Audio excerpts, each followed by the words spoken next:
Hey, Busy Bees. Today we are back with another chapter in our My Weird School series, Book 7, Mrs. Cooney is Loony by Dan Gutman.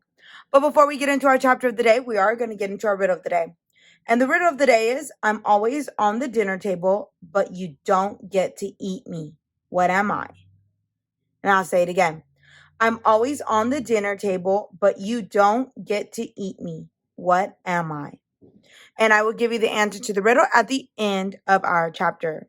So let's pop open the book and fly through this adventure together.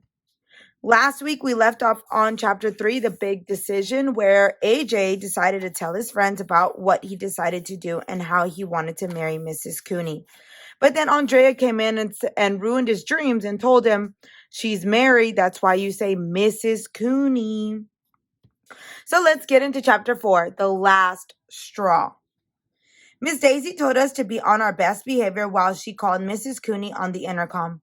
So as soon as she turned her back on the class, me and Michael got up and shook our butts.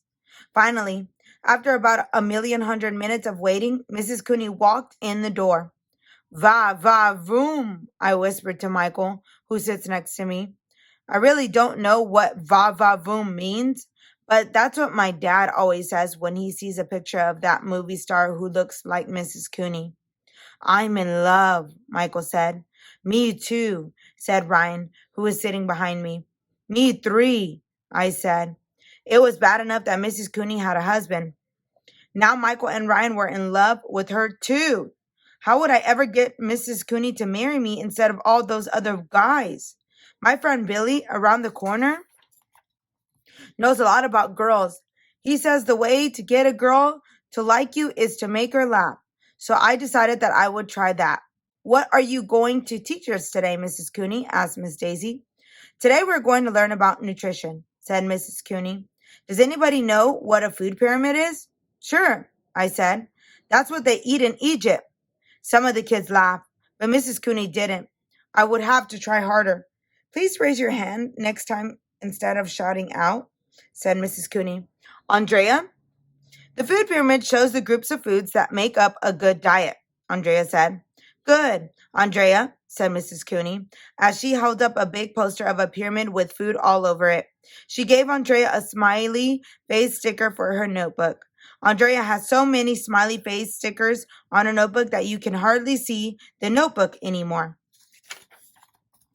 Can anyone name all the food groups? Asked Mrs. Cooney. This time I raised my hand, and Mrs. Cooney called on me. The refrigerator, the freezer, the pantry, and the kitchen cabinets, I said.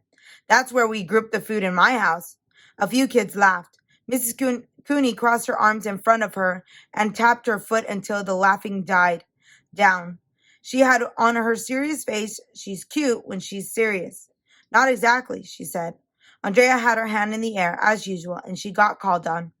Andrea named all the dumb food groups and got another smiley face sticker. Why doesn't a food pyramid fall on Andrea's head? I wish I could punch her. Good, said Mrs. Cooney. Kids, where you eat may be as important as what you eat. Tell me, where do you usually eat your meals? In my mouth, I said. Where else would I eat my meals? No, I mean, do you eat in your kitchen? Mrs. Cooney asked. Do you eat in your car?